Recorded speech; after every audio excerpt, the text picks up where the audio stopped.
Welcome to a brand spanking new episode of the Real-talkin Bros. Today we're joined by our Real-talkin Bros wife, my beautiful wife, Sarah Shope. Thanks for being here, Sarah. Thanks for having me. And Roger and I decided we had to come out of our deep cave in the woods so that we could chat about our favorite Ace Attorney cases. And part of that is because I think we're all pretty hyped about the new release that's coming out of Great Ace Attorney 1 and 2, which is coming out this summer. And so Roger and I have been talking about this for months now, and I was taking forever because I had to play all the cases, but he wanted to kind of figure out what are our favorite cases, what are our least favorite cases. So that's why we're all here together. We're going to go through all the cases in chronological order and talk about the good ones, the bad ones, and all the ones in between. Or no, we won't talk about the ones in between are like whatever. Yeah. Those ones can forget themselves. But let's go ahead and get right into it, y'all, with Case 1-1, the first turnabout, which, for me, this was on my list of the good cases. What about you two? Alright, so as far as 1-1 goes, I think it's, like, perfectly mediocre. Sure. I think it's, like, it makes sense, because you have to introduce Ace Attorney somehow, because if you give somebody this game, and they're like, okay, I play as a lawyer, it's really weird. So it makes sense, okay, it's really quick, it's, like, 3 cross-examinations, I think, tops, and that's it. But at the same time, it introduces you to Mia, it introduces you to Larry, like all good stuff. So it's perfectly fine. It's just very quick. It doesn't do anything extraordinary, you know? That's fair.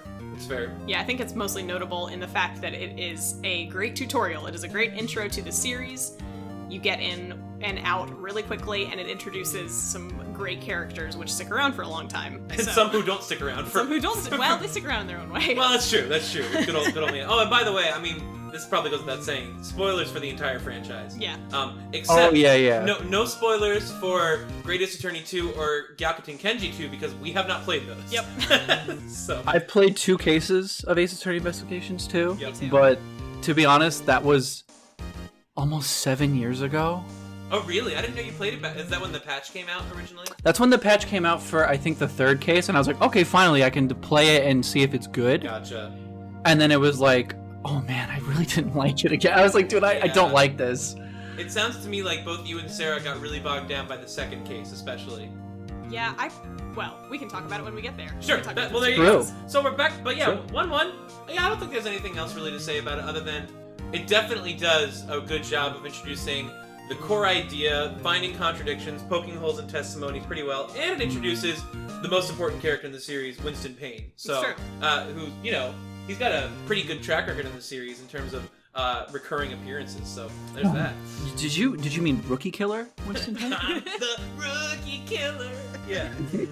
All right, y'all. But then we get to, I think we could all agree, the first standout case in the series, 1-2. Yeah. Well, yeah, 1-2. Okay, so less than a month ago, I sent Danny a tier list of every case. Yeah. And that's what I'm looking at when I'm showing it, when I'm like thinking about it. I put 1-2 into like basically smack dab middle of great, which was my 2nd highest tier. I'm just like, you know, very solid. There's nothing wrong with it. It does get a bit weird. Like if you're just playing this and you're like, okay, I'm a lawyer, and then you get to the spirit channeling stuff, you're just kind of like, what the hell am I playing? Yeah. Totally. But it's really good. It works. And I would say the spirit channeling definitely, because there are a lot of things in the case that like you can only progress because now you're relying on like magic and sort of thing. But it's good, and Red White is a really kind of major villain, and I would say that 1-2 is when you can decide whether or not the series is for you. Mm-hmm. Like you play 1-1, okay, you get into it, but if you're not hooked by the end of 1-2, maybe Ace Attorney as a franchise isn't for you, but otherwise it's really good, and I think that it probably is where most people get really, really irreversibly hooked on the series. I think that's partially because 1-2 is where they introduce the actual like heart of the series. Yeah. Emotionally, like 1-1 is just a fun, goofy time. Yep. 1-2 is suddenly very sad Yep. and serious, and you get your great new sidekick Maya And Gumshoe. and Gumshoe. Yeah. Oh, Edgeworth Gumshoe, is here yeah. now, And Edgeworth, yeah. Like yeah. there's a new pathos that comes out in 1-2 that really sets the stage for the rest of the series. And Totally. I think Right. the weird thing looking back at 1-2 is Red White as a villain. I actually think he doesn't stand up in retrospect because, especially after you play like the 3rd game, when Mia is very important, and then you start thinking about the fact that spoilers, but she was killed by this, like, random businessman this guy. fucking guy. Yeah, I just, like, get really mad. Totally. True. I mean, okay, so apparently, I dug into this, like, I forget how long ago, but apparently 1-2 was supposed to be the first case in original development. I can So the believe reason why they added 1-1 is because they were like, for one, we need to introduce Mia before she gets killed because you have no reason to, like, sympathize with the fact that Right. Phoenix lost his mentor Yeah. if it happens right away. And then for 2, they wanted to introduce, I think, Larry too. They were kind of like, okay, like this random guy shows up in the 4th case, and he's Yeah. just your friend, and it's like, who is this motherfucker? Why do I care about him? Yeah. I can agree that it's very weird. The thing that really hinders 1-2, like you, Sarah was saying, is that when you start getting really, really into the lore, you're just kind of like, you know, there's all this stuff, and then it doesn't matter. Like, this is the reason Mia became a lawyer, Yeah. Yeah. is to take down Red White, and it just matters in this one case. There's no extra lore, nothing. There's nothing that gets explained later on. Yeah. It's really weird when you consider that Red White had control over, like, not just people he was blackmailing, but, like, the judges and the prosecutors, and I mean, he was obviously, blackmail was involved there too, but I'm just thinking, like, the amount of sway Red White had over the world, I don't feel like it feels like that for the rest of the series. Yeah. Like, it doesn't feel like a world that's been taken over by Red White forever. And by the way, that's actually a strength of the Phoenix Wright movie.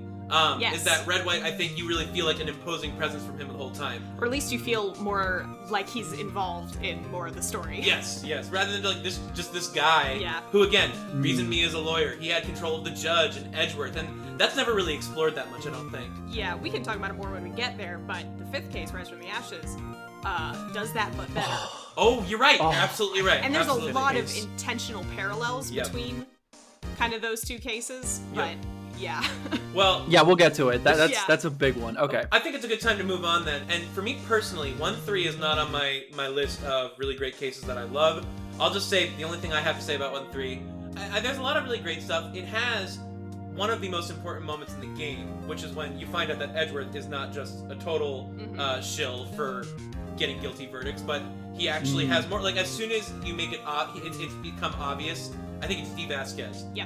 That she's evil. He doesn't just like let it go. He's like objection. I was hoping to think of something while I was objecting, like that sort of thing.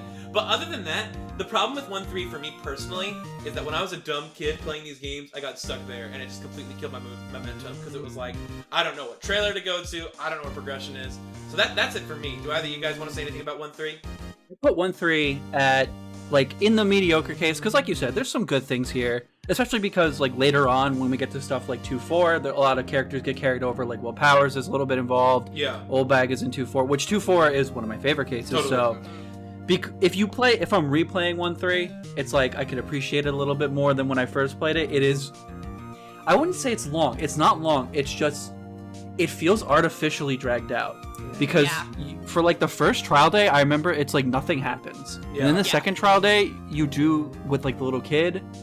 And the little kid's really annoying and not Good old fun to Cody. deal with. And then the third trial day is pretty good. Because then it's just, you know, Phoenix is cornering Vasquez. And then, like you said, Edward is like it's the start of his redemption arc, all that Yeah. good stuff. Other than that, I mean, it's like perfectly balanced. Like, again, like in the same way I think 1-1 is a perfectly mediocre case, I think Sure. this is probably like a bit worse than that because it's supposed to be like interesting. I mean, to be honest, when we go through it, we'll have more to say. But the third cases usually aren't very good There's a in syndrome. Phoenix Wright Yeah. games. There's a third case syndrome for sure. Yeah. Now, I will say 1-3 is probably my sentimental favorite. Okay. Because my original experience with these games was my brother got the game for Christmas or a birthday or something. And after he had played the first 2 cases, he let me play the first 2 cases. And I was hooked. I loved it. It was amazing. But he took it back. It was his. Yeah. Ugh. And then I kind of forgot about it somehow. And it was like the next year, and my brothers are talking about Justice for All, and I went, wait, hold on, I forgot about this series. So I went back, and I started with Turnabout Samurai. So for me, it was coming back to these characters in this world and this like gameplay that I had loved and forgotten about. And, you know, you get to see Maya being fun and happy, which we didn't get to see as much in 1-2, and Edgeworth, you know, starting to do his redemption arc, like we were saying. So there's a lot that I loved about it, but every time I go back to it to replay it or something, it really just drags out because it's 3 trial days, and they realized after the first game that 3 trial days wasn't Too good. much. They stopped doing it. Is the first game the only one that does 3 days? I think so. Okay, wow. I maybe one of the later ones, but I'm pretty sure they stopped. I want to say, and I could be wrong, does 3.5 have multiple? Nope. Oh, it's 2 just days. 2. Just 2. It's wild. 2 it days. feels like so much happens, Yeah. but yeah. But that's the thing, and when we were working on the Oh, Phoenix Wright does musical, Big Top have 3 days? Does Big Top have 3 days? Big Top? No, No, 2 days. I don't think No, so. it's 2? Sorry, you wow, were that case saying, is Sarah? so long and bad. Okay, yeah. I think it's 2 days. I could be wrong. Yeah.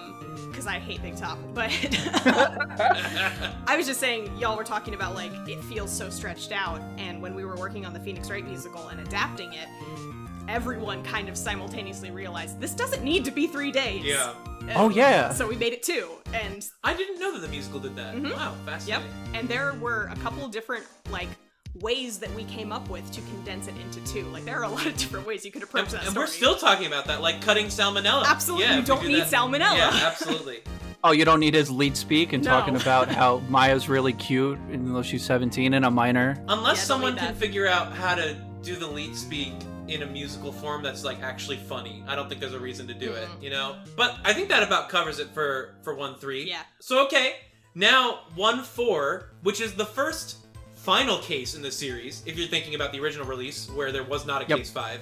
And I think it really does a good job of kind of setting the standard for what a final Phoenix Wright case can be in a game, because it ties in multiple character arcs.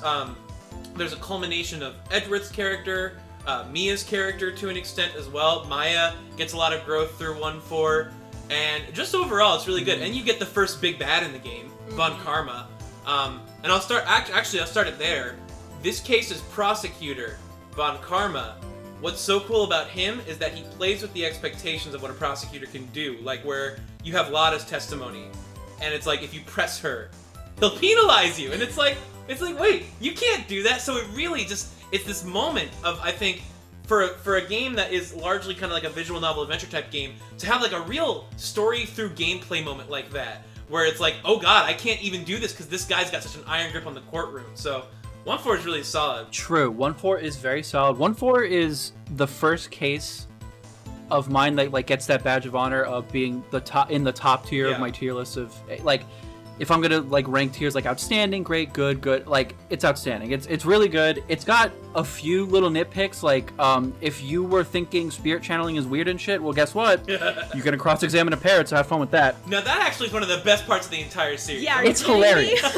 It's hilarious. I'm not saying it isn't. And I mean, they do the thing with the orca because they're like, everybody loved that shit. But I will say, being like, how old was I? Like 12 or 13 when I Yeah. first started playing this, I was like, what the fuck am I doing? You know, it's really good though, because I love that moment, because I got to play Phoenix in the Turnabout musical, and when I love the line where it's like, I'm gonna interview the parent, or like he's like, I'll take you up on that offer. The defense would like to cross-examine the witness's parent, and like just like the defeatedness of saying that, like you're like, yup, we're doing this, because Phoenix has literally no other options. It's definitely quintessential Phoenix bluffing and just BSing until he can find some sort of end. So I always enjoyed that. Yeah. Yeah. Like you all were saying, it's kind of an all-time. It's a classic case. It sets up so many of the tropes going forward. And you were talking about Von Karma. Yeah. And how intimidating he is, and part of that is his really low objection. Oh yeah, objection. Yeah. And he also tases you. And he tases you.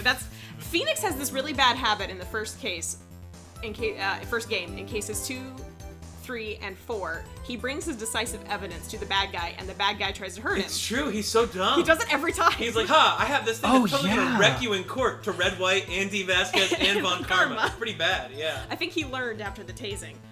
It's funny. But I love Von Karma because he's a great, not foil, but contrast to Edgeworth, who, up until case 4, you kind of hate Edgeworth. Yeah. Even though he helps you at the end of case 3, you kind of hate him.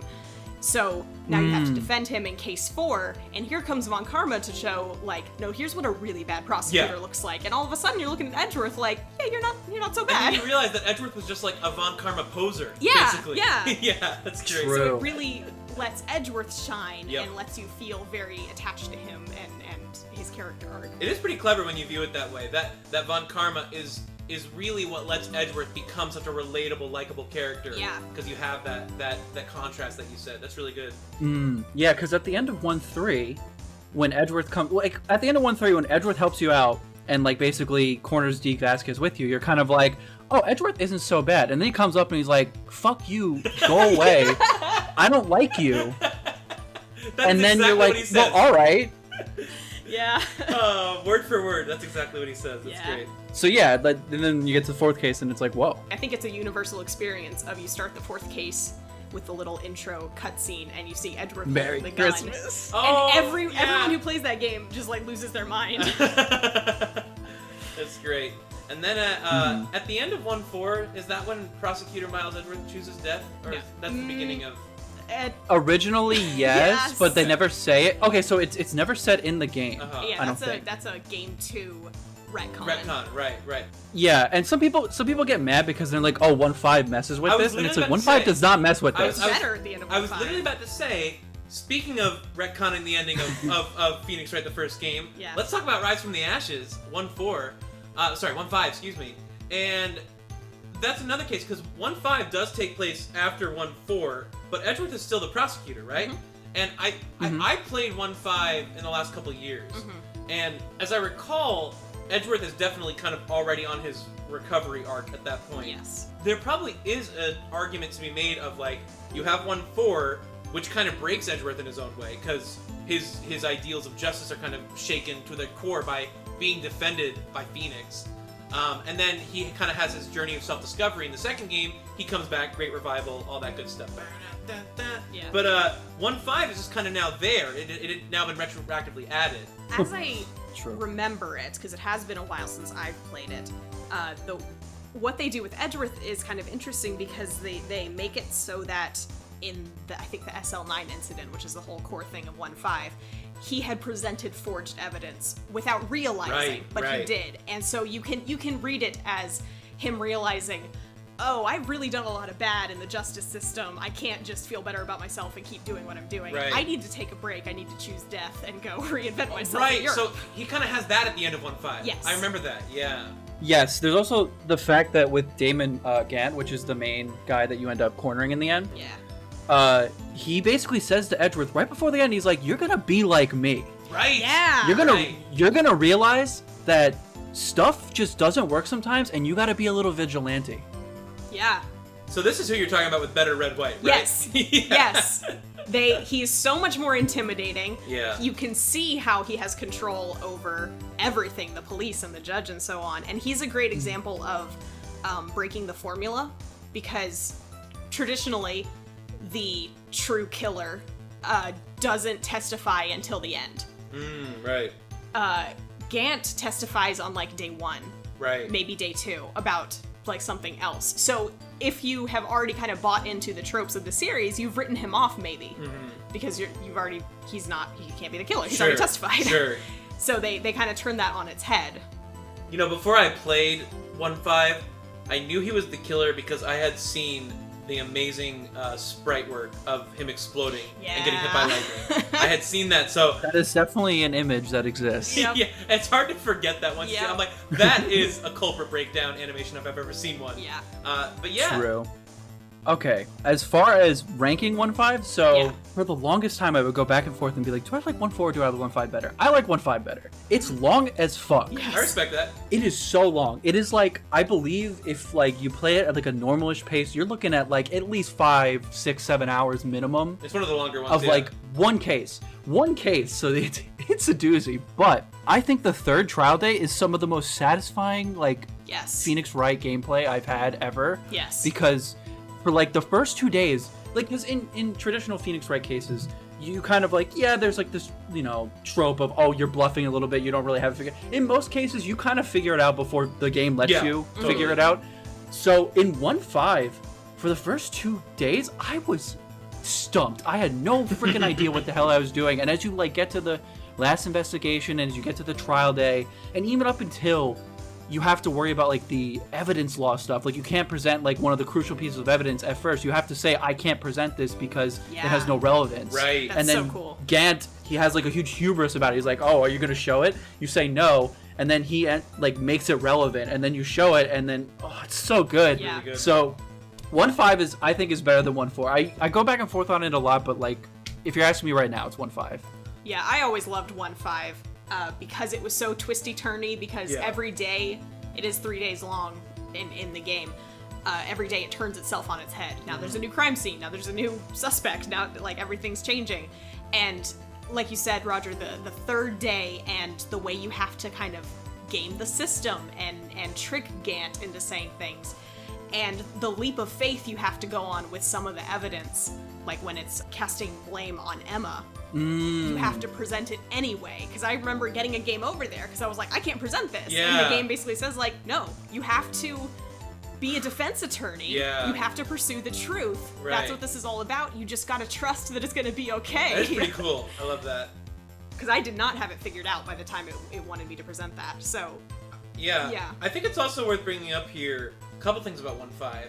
It's the first DS Phoenix Wright case. Yes. The first, like, true, this was made for the DS, because even Justice for All Trials and Trib, they don't add anything. Yeah. So, as a result, 1.5 introduced the things you could do with forensics, and turning around pieces of evidence. I think it even had the fingerprint dusting and all that. Fingerprints, luminol, like you said, rotating evidence. That's one of the huge. coolest things I think Yeah. that it brings to the table, because the forensics, that's fine. It's not bad or amazing or anything, I would say. It was pretty cool, but being able to examine evidence became something that really is a staple of the series after that. In Apollo Justice, the 3DS games, in Great Ace Attorney, it's something that it's almost like it's hard for me to believe that it wasn't in 1, 2, and 3 originally, because it just feels like such a core series part. So that's one really cool thing. You know, it's so funny, when I think about 1.5 in my own experience, I just remember that damn video of Meekins like trudging into the room With the blue badger. and the blue badger, and watching it over and over again, and I'm like, what am I supposed to find in this? I remember that a lot, but it wasn't too bad. No, it's not. Okay, so like later on we'll get to like stuff that definitely hampers cases that's like that, where it's like you have to replay it over and over and over again, and it's pretty annoying, but whatever. I bet I have a controversial opinion about one of those. I think but... you do. I think we know what we're all We all we're sub-talking about right Okay, here. any other feelings on 1.5 before we go on? Great case, love it. Okay, so last feeling, yeah, great case, love it. Basically, I think the reason why it's so polarizing is because it's like it breaks a lot of norms. So usually in Phoenix Wright games, it's just easy. It's like you go, okay, like you said, the killer is usually one of the last ones to testify, very easy to figure out. The cases aren't really that hard. Like, it's actually kind of hard to figure this one out. So I think that when people like reach this brick wall that is 1.5, they're kind of like, you either take it one or two ways. You love it because it's like, whoa, I relish the challenge, or two, what the hell, this game is really hard all of a sudden. I don't like this. Yeah. Like, before, all I had to do was, oh, how do I know if the bullet's in the shoulder? Oh, I use a metal detector. Like, no, it's like, you better know about evidence law. Like, what? Yeah, it really demands a greater level of critical thinking and putting together the pieces that are in front of you instead of just blindly presenting and resetting when your penalty bar runs out. Yep, totally. Right. Also, Emma rules. Yes. Oh, wow, how did I not even bring She's that up? the best. That's one of the best parts that 1.5 also does. Yeah. Is not only introduce the forensics and all that stuff, but good old Emma. Yeah. Love me some Emma, and she's one of the best parts of the series post Trials and Trib too, I would say. Yeah. Okay, cool. So, Phoenix Wright 1, overall pretty solid game. I think we all agree of the cases. I'm putting some little stars just so I can keep track when we finish this discussion. 1.4 and 1.5, I put a couple stars by as just really solid cases. Oh yeah, those are the two. Those are the two that like, yep. Totally. Okay, Justice for All, the second Phoenix Wright game. All right. Here's the only thing I have to say about 2-1. I like how it starts with the toccata and fugue in D minor. Ooh, true. That's all I gotta say. It's okay. Okay, so it's okay. I have a very interesting experience with 2-1. Oh, really? So the first case I ever played was 2-1. Oh no! So do you want to? Okay, so basically, I forget how. This was 2007, so I was like 12. I just turned 12, and I think I was like hanging out with my grandma, and she was like, "Hey, it was my birthday." She's like, "Do you want me to like buy you a new game or something?" I'm like, I think I had watched on YouTube like some Phoenix Wright stuff, and this was like early YouTube, so I don't know how I found this. And basically, I was like, I'll see if they have like this game, and I saw footage from the first Phoenix Wright game. So I was like, okay, I didn't know what Justice for All meant. I was 12. I had no idea. Yeah. So I get Justice for All, and I play 2-1, and I get through 2-1, and I'm just like... So the thing in 2-1 is that the reason why they do the whole like da-da-da is because Phoenix gets hit and gets amnesia, and then all of a sudden he decides, yeah, I'm gonna be a defense attorney anyway, even though this is horribly reckless and messed up, and I shouldn't be doing this, but whatever, I'll just do it anyway. You play through that in amnesia. It's a tutorial case, so they had to do something. Yeah.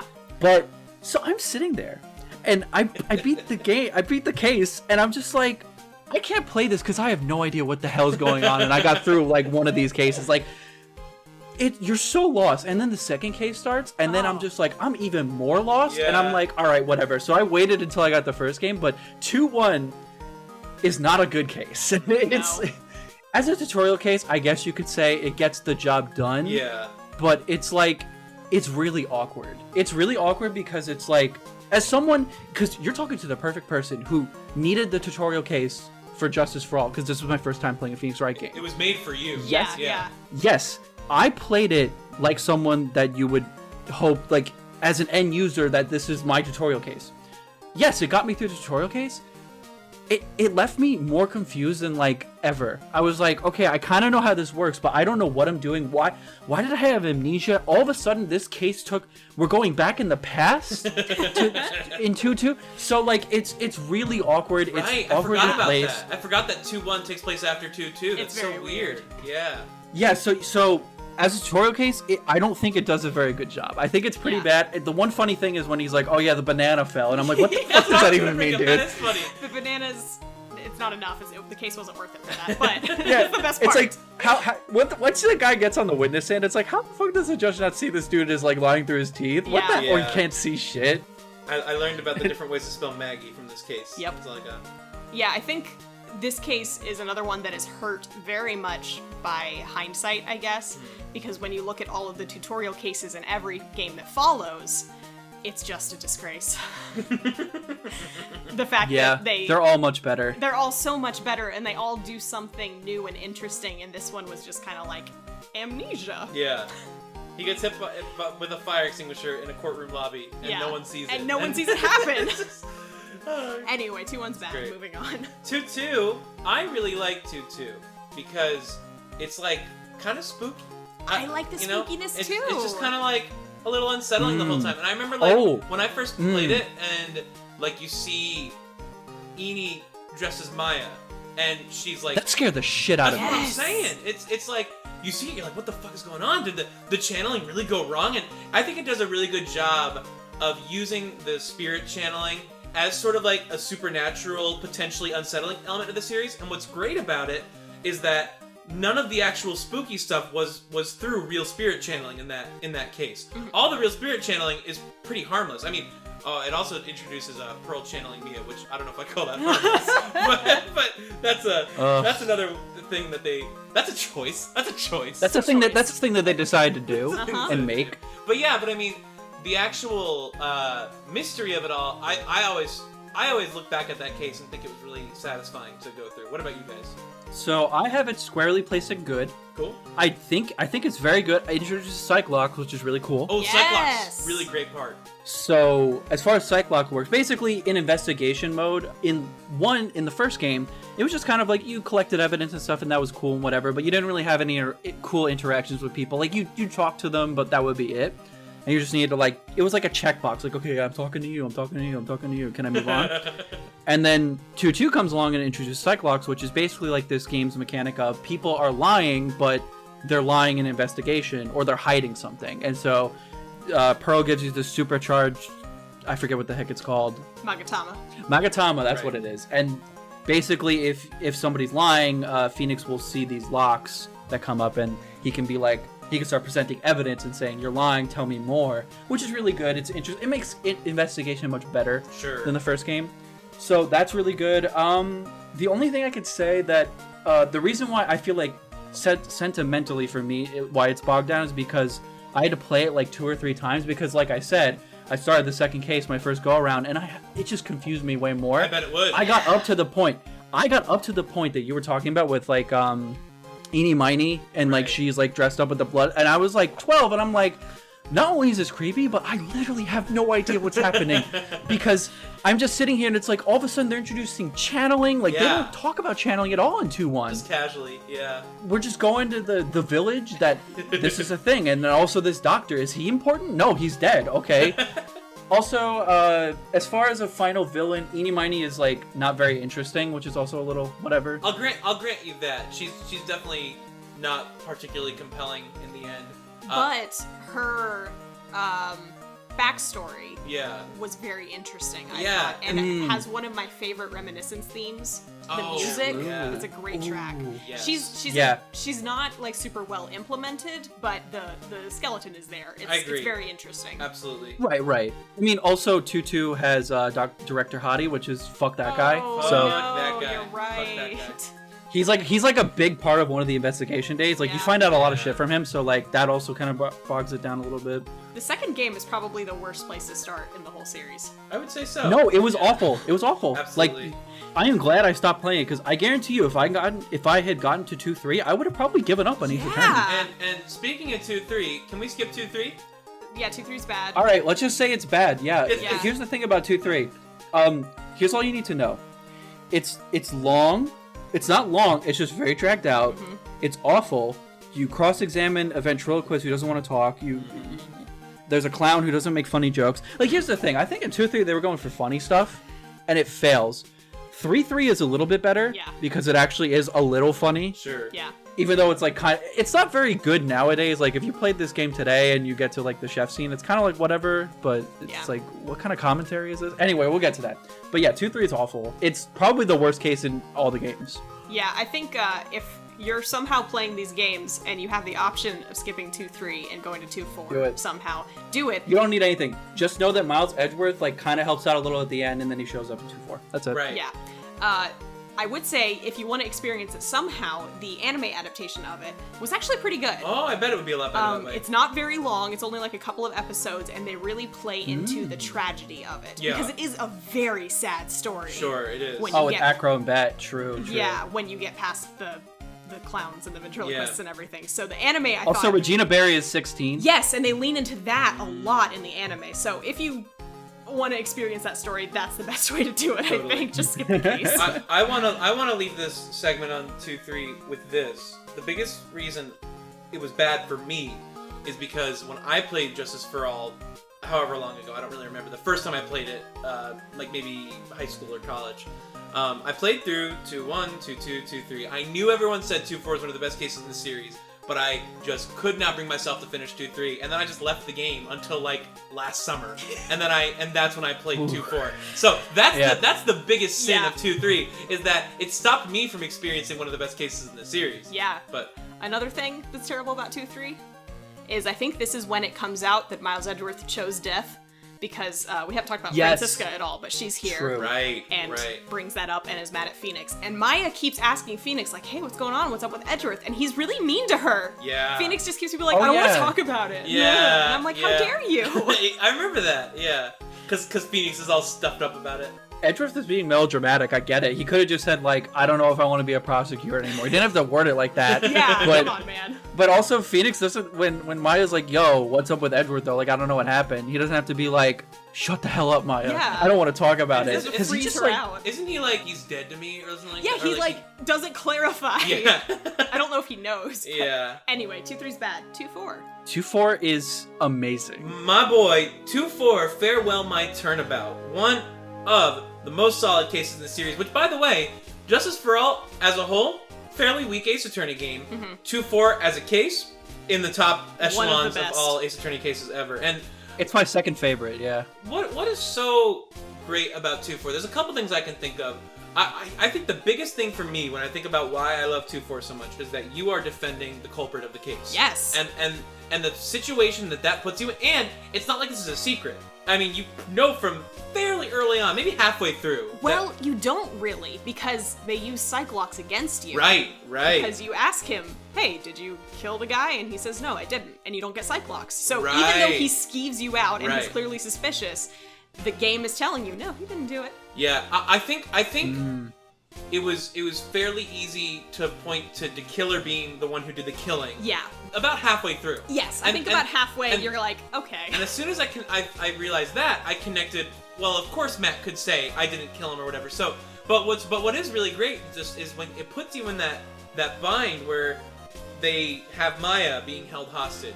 So you have to get a not guilty verdict. But this whole series so far has been about pursuing the truth above all else, and not just going for the win just because you're in that position or whatever. So it's really good, and I think actually, and then I'll turn it over to you guys for anything you want to say. Probably what I love the most about 2-4 is for the first time Edgeworth comes in and he's just an ally through and through for the entire case. And his character arc had just been so fleshed out from the first game, and it's on full blast here. And I think that's what really sticks out for me personally. Yeah. Okay, so yes, all of that is true. All that makes it really good. So there's only thing I can think of that brings down 2-4 just slightly is like the little nitpicks, which is Danny and I talked about it once because the last case I played was the DLC for Speed of Justice. In that case, Edgeworth kind of like berates your defendant for like a second. He's like, "Yo, you just say you fucking did it. It made me so Shut mad. up." It made me so mad. Yeah. He does that extremely hard to Adrian Andrews, and this was after his arc. I remember that. So he straight up like makes her like, you know, have a breakdown on the stand. And I'm sitting when I'm playing it like in retrospect, I'm kind of like, this is supposed to be after he figured out what being a prosecutor means. So that's a little bit weird. Yeah, this feels like the end of his arc, but I do think it's still a middle point. I think the end is probably in game 3-5 or 3-5. Yeah. Because Phoenix is going on this journey of, you mentioned like it's all about truth and everything, but it's really not for Phoenix yet. For Phoenix, it's about believing in your client, which conveniently so far has lined up with the truth. Yeah, and every time you believe in your client, it works out. It works out. Yeah. So that's Phoenix's thing. So he has to learn in 2-4, what does it actually mean to be a defense attorney? Right. Is it just about believing in your client no matter what, or is it about something bigger than that? And Edgeworth simultaneously has ended up with, okay, truth is number one, the absolute most important thing. Right. And I think hasn't quite figured out that, like, maybe there is a human element to it. I think that's actually, honestly, I can give Edgeworth a slightly more charitable read of how he treats Adrian in 2-4 than what he does in the Spirit of Justice DLC, because I think he acknowledges that Adrian is obfuscating the truth. Yes, and he so, knows she's lying, and that's unacceptable. Exactly. So that's why he's just like, hey, you better tell the truth. Yeah. Stop hiding. Why are you squirming up there, you stupid witness? So, like, it at least is a little consistent. I also, right now, I'm headcanoning that Edgeworth, like, doesn't know how to talk to girls on the witness stand, or, like, talk to people. How to talk to people. Yeah, exactly. Just talk to people in general. At all. Girls specifically, at the end of, because I just finished 6, at the end of it, or towards the end, basically, I forget how the hell it gets brought up, something about marriage or the power of love, and Edward is like, I'm not gonna get married. Yeah, I remember that. But yeah, 2-4, the thing with 2-4 is that it's basically like, it's not the bar for like really good cases, but it like set the standard of, it basically continued the trend of the last case is usually really fucking good. Yes. Yeah. And it will make you think. I love the decision you have to make at the end of 2-4, which I love that it ultimately doesn't actually affect the outcome of the case the very last time you have a chance to say, is he guilty or not guilty? Right. And so you as the player can just sit there and go, what do I think about ethics and morals and the court system and how people should be tried for their crimes, and just like sit in your own thoughts. That's the one that Francesca objects to, right? Yes. Yeah. Yes. So like, because I remember I sat there, because I played this last summer. I sat there and I was like, what do I do? Yeah. I was like, what do I do? And I think I finally just trusted the game. I think I said he was guilty. Yeah. I think is what I did. And then Francesca burst through the door, and it's like, oh, that's awesome. Yeah. Love it. Right, that's one of the best moments, because then, like, after the trial, Mia's like, well, that says a lot about you, is what you picked. Thanks, Mia! So again, you as a player are like, huh? Yeah, that's really funny. Yeah, I really love what Sarah said about that, you know, you really can draw a relation between, like, what Edgeworth goes through in the first game and what that means for him in, like, pursuing the truth, whereas before he thought it was all about victory. And then for Phoenix, it was always about believing in his client, and then Matt on guard turns that on his head. And I really do think that's just a fascinating kind of contrast between the two character arcs that 2-4 really highlights. I love that. Mm-hmm. I think Phoenix should just, whenever he gets like, you know, a list of people that need defending, he should just be like, oh, Mr. Innocent? Okay, yeah, I'll defend him.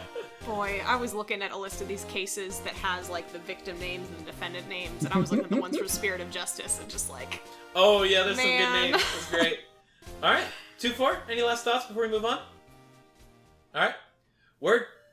So Trials and Trib, what many would consider, I think, the best game in the series. A lot of people. For me, it's Roger and I've talked about this. It might now be kind of like a number 2 after the first Great Ace Attorney game. oh yeah. Or comparable.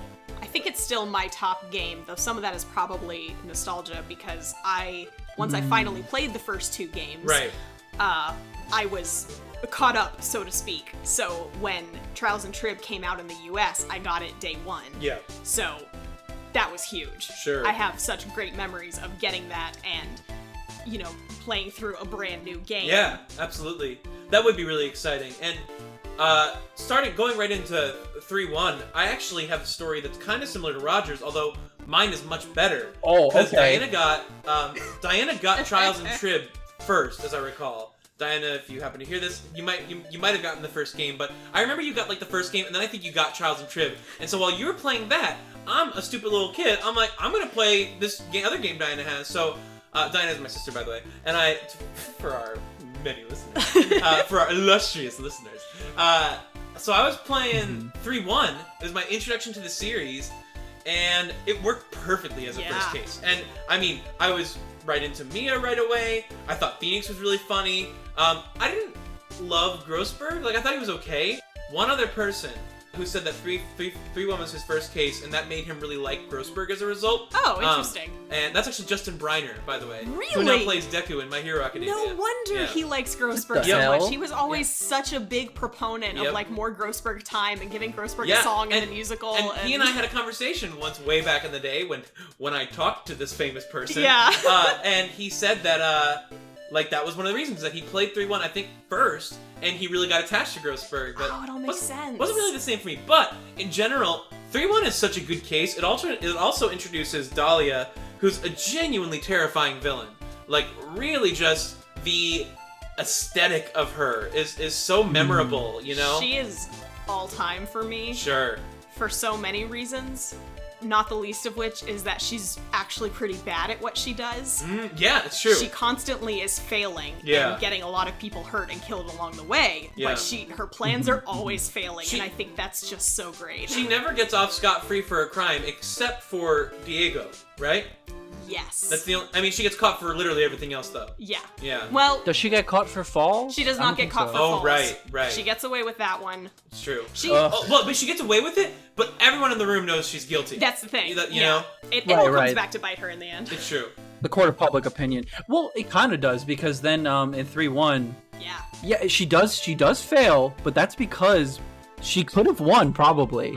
But if Mia wasn't the thing, I'm thinking, like, because you have the Canadian judge in 3-4. Right. And I'm thinking, like, if that guy prosecuted her in 3-1, he'd be like, yeah, this bitch. No, this lady? I remember you. Yeah. 3-1 is probably it's the first one that does a tutorial case with established characters that are, like, it's so good. It's one of the best opening cases. It's not the best. I think it's top 3. I think it's behind Apollo Justice and Great Ace Attorney for me, but it's really good. It's, you know, it's not too long. It introduces everything you need to do. It's pretty satisfying to figure out exactly what happened. Yeah, it's like a very solid case. It's really good. 3-1 is good in terms of it's really great for players who have already really been into the series because you get to play as Mia as a younger attorney. That's really cool. And it also does its job as a first case for someone like me. Because I didn't have any of that confusion that Roger had after 2-1. It was just like, oh, this is Mia, this is her story, whatever. And I think I had already known because Diana had been telling me about the first game. She would be Phoenix's mentor, she would die, that sort of thing. Yeah. But even then, I mean, I was just happy to be there, having a good time. And it's a good, interesting story, It unlike 2-1, which is nothing. Well, and 2-1 has like, oh, her name is spelled this way, but he wrote it this way, and it's like really obvious. Whereas 3-1's kind of tough. It's kind of tricky. There's some really interesting contradictions you have to look out for. Yeah. In terms of like the electrical wire breaking and trying to find the cause of death and all that stuff. Yeah, it doesn't go easy on the player. It's true. Cool. So then, this isn't on my list. Anything anyone wants to say about case 3-2? 3-2's good. It establishes Godot, which is one of my favorite characters in Ace Attorney. Good old Godot, yeah. I mean, it's fairly obvious when you play. Okay, so it's not fairly obvious who he is at first. You're kind of like, what the hell? Who's this dude that came out of nowhere? And then once you get to 3-4 and you realize, okay, yeah, it's very obviously Diego. Like, no doubt. Swap, yeah. But you have no idea when he first shows up, yeah. I think 3-2 is good. I like 3-2 because it establishes something funny, which is double parody. Now this is what I was about to talk about. Yeah. Where you get Ron DeLite off, you say like, okay, he wasn't mask to mask. He didn't do it. And then it's like, cool. And then the minute you prove it, oh my god, someone got murdered when mask to mask was stealing something. And then you have to prove, wait a minute, no, hold on, I was joking. Yeah. He actually is mask to mask. Right. You can't punish him for it, but he also didn't murder anybody. And that detective guy, Luke, look at me. Look at me. Yeah. Yeah, that dude gets super boned, but whatever, it's funny. It's funny. Yeah. He gets charged twice. He does. Yeah, I was telling Danny before we started that I don't care a lot about 3-2 in general, except for the really cool idea of someone using a guilty verdict as an alibi. It's really good. I think that's just really It's clever, cool. and I don't think the series ever really does It doesn't anything really like talk that. about like double jeopardy ever again, Yeah. or most Or evidence law from or 1-5. evidence law, Just, like Yeah. any semblance of like real court, just like was one time only. Totally. Never it's probably because it's polarizing. It's probably because 1-5 people, like, you either love it or you hate it. Yeah. There is no like, 1-5 was alright. That's That true. makes No one sense. says that. That makes sense. As far as last things to say about 3-2, I would say as far as cases that have no effect on the overarching story at all, really, because, I mean, you could say, like, oh yeah, it introduces Godot, but I mean, like, it has nothing to do with the overarching story of Trials and Tribulations. And you know, Godot has a really strong intro. I'll say that. Yes. Because I just remember they do the same thing with Edgeworth and Francisco, where they say they've never lost a case. Yeah. So Godot, they get introduced, and it's like, and he's never lost a case. You're like, oh my god. And you find out it's his first appearance in court. It's like, wait, I thought you've never lost a case. He's like, that's right, never won one either. Which is really good. So good. So good. Yeah. Alright, yeah. Alright, so we're getting to the elephant in the room. Okay. Here I want to put this out there about 3-3. What's 3-3? What's the name of the case? Recipe for Recipe for Turnabout? Recipe for Turnabout. Mhm. It's not on my list, so I didn't write that down. 3-3 was infamous before I played it. Back when I was a Phoenix Wright poser, I used to say like I hate it, but I didn't actually play the games back then because I was a poser. And I did play it when I filled in my gaps a year ago. And I think because I had built up this impression of it as being like this god-awful thing, by comparison to that, it was actually fairly inoffensive for me. Which, that's not to say anything. It is easily the weakest case in Trials and Tribulation. You don't think so, Sarah, maybe? I'm thinking. I'd have to really stop and think. Maybe It's been a while since I played it, to be fair. Yeah, because I preferred it when I first played the game. I didn't Yeah. really care about 3-2, but I liked 3-3. Sure. And then I met a lot of people who hated it. Yeah. Diana being one. Yeah, and I didn't hate it at all. Yeah. I thought it was fine. I would put it, for me personally, in like an average tier if I were rating it. I think the mystery is cool to figure out. Yeah.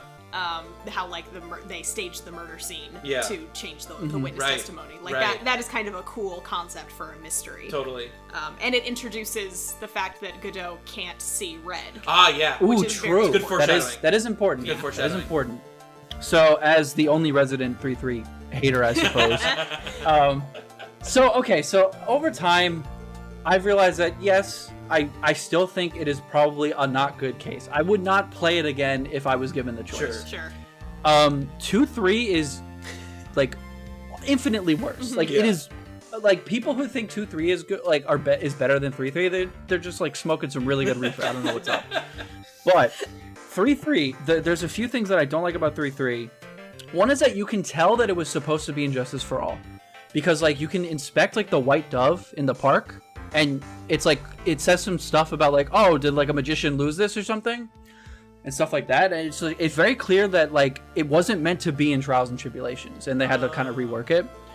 And Interesting. the second thing I really don't like is I don't like the chef character. I forget his name. Yeah, Armstrong. Because of the stereotype. He's a little funny.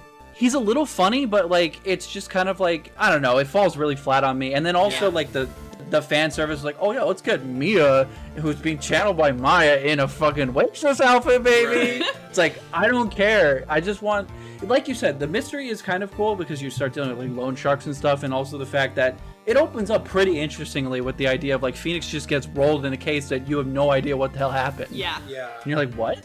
Wait, Phoenix lost? And then Phoenix is like, no, I didn't. Yeah, what is And this? it's like, well, who the hell was Phoenix? So Orange I mean, guy. there's some good Fiero Tigre or whatever. Furio. Yeah, and I always liked it's Viola. fine. Who's The- that? Oh, Viola's interesting. Yeah, she's the Furio's like assistant girl. Right. She's very creepy. She has bandages I around her remember head. her. She's just Yeah. like an interesting little side character. Yeah, she is. It's fascinating. Oh, she's creepy. She's from what I so remember. creepy. I Yep, love it. Definitely. I think as when I was playing it originally, and I was like, probably like, I don't know, when did Trials and Tribulations? It was like a year after 2007? Justice for All. 2007 October. Oh wow, it came out really fast. I think I played it early 2008. I think I was like 13 or turning Sure. 13. Yeah. You know, it's funny. You would think that like perfect. Like get the fan service for the 13-year-old boy. It's like, no, I didn't care.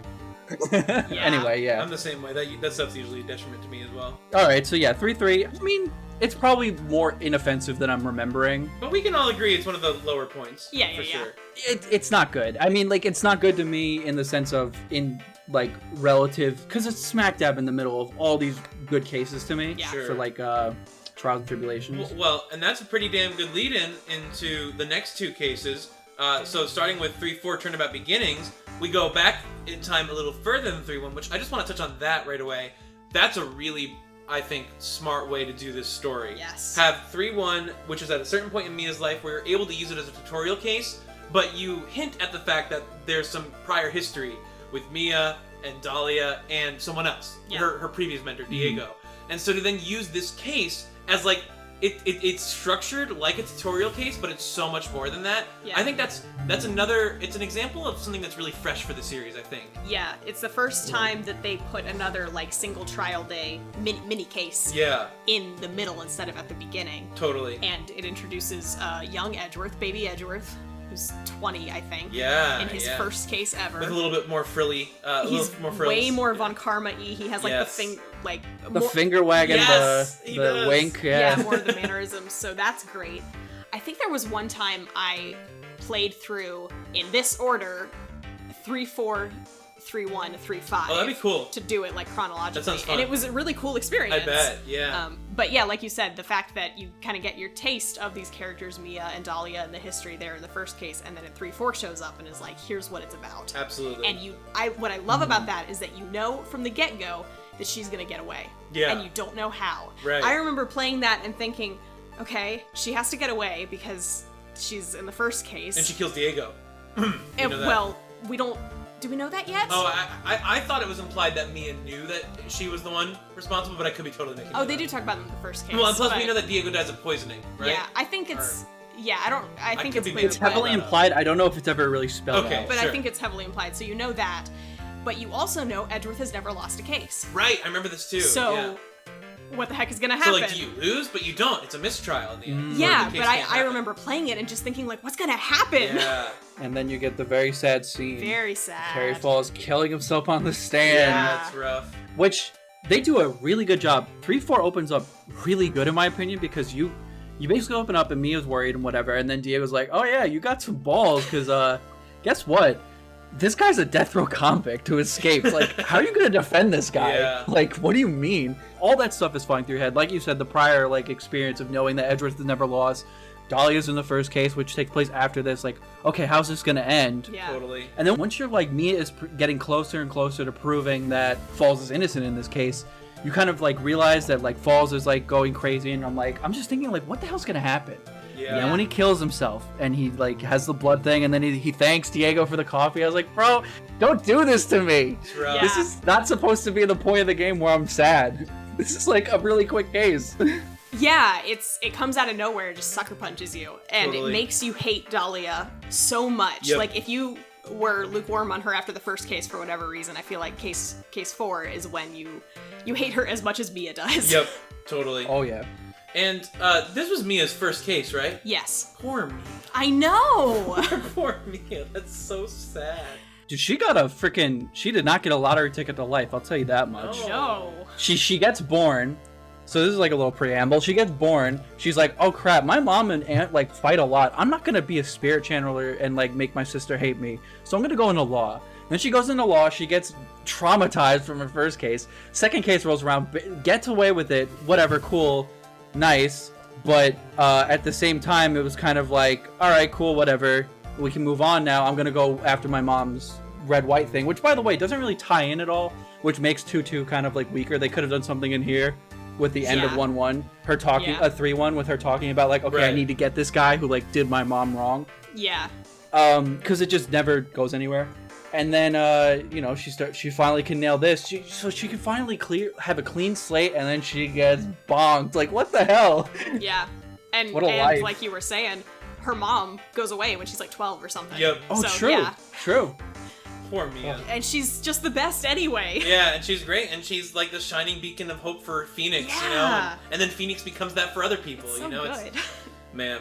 Okay, so 3-4, ultimately, because it is short, none of us, I think, need to say much more about that. Yep. We can now talk about another Big Daddy case, one that I think many would also argue would be one of the top in the series, 3-5 Bridge to the Turnabout.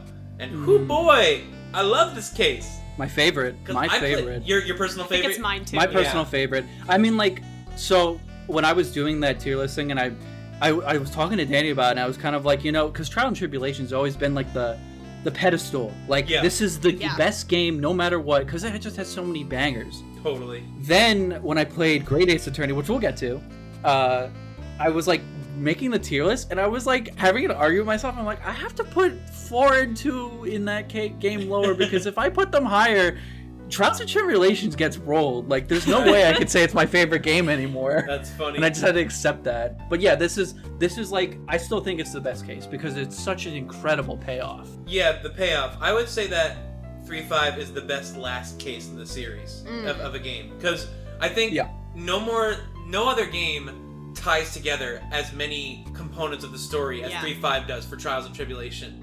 And plus, 3-5 is not only the culmination of Trials and Trib, it's also the culmination of the original trilogy. Yes. And I think it does a really good job at being both. Because, like, little things for, like, Trilogy, because you get the final resolution for Edward's character arc as well. I think it's not dramatic. It's when you're playing as him, and someone asks, I think Iris asks him, what is Phoenix to you? What is Mr. Right to you? He says, he's a dear friend. And or like an irreplaceable friend, something like that. He can admit it. Right, and you just go, you're like, Edward, you've grown so much. Yeah. She's so amazing. So well, and Francisca comes back. And she helps out. Yeah. She helps. So yeah, it really is. The reason I think it shines so brightly in people's memories is because not only, like you said, is it a great last case for Trials and Trib, it is for the whole first trilogy. Yep. It wraps up kind of every big... I mean, even Larry is here. Yep. And he does stuff. He does stuff upside down. He makes makes a beautiful painting. He does. He's a pretty good painter. Yeah. I thought it was pretty good. He finds his calling that he then abandons afterwards. Or does he? Is he Laurie Stoneham? Does, like, in after Trials and Trib? Does he what? He becomes Lord. Yes, I just played 6 DLC. Yes, he still calls himself. Right. Yes. That's what I remember. He's like a famous children's book author or something. Well, good for you, famous. Famous.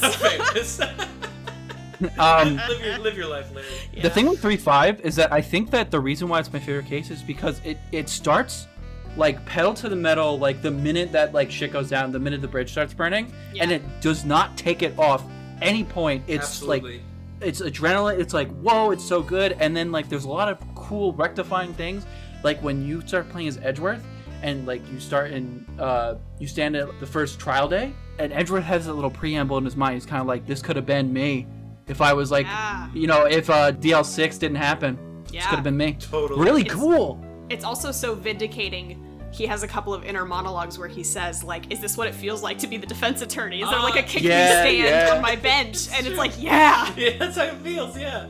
We gotta talk about how if anyone thinks Godo is a really great character, it's because of 3-5. Yes. And everything he does in it. And I mean, there's so many things we could talk about, but I think to most people what will stand out is his final little speeches, and the da da da da da. Yes. One of the best tracks, which by the way, we haven't talked about it a whole lot, But we've talked this long already about the original trilogy. The music in the entire franchise is so good. Oh yeah, no game has a weak soundtrack.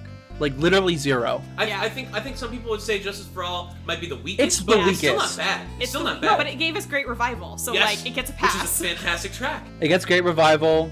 I think that it does things differently. So like every composer kind of like puts their own spin on it. Totally. Yeah. So Justice for All, I guess they were going for like a more somber tone because like most of the cases are kind of dark. They're kind of like messed up. They really are. So when trial begins, you get like that big organ thing, and it's like really like brrr, like that. Yeah. And because the first case, it was just kind of smooth. It was nice. Totally. Yeah. But then you got Fragrance of Freaking Dark Coffee, which is so such a good tune. Such a good tune.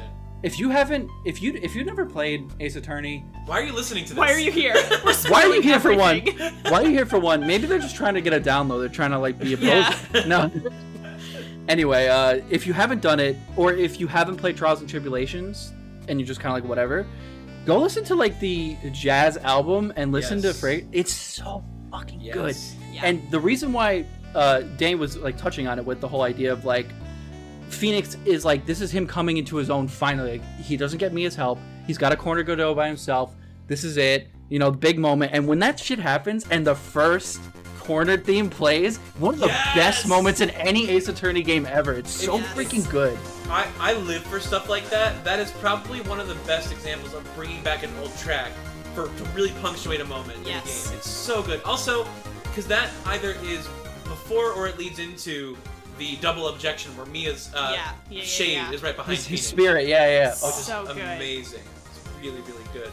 All right, so 3-5, like we've already made the case. It's the best. Yep. Yeah. It's really, really solid. I don't really have any nitpicks or gripes.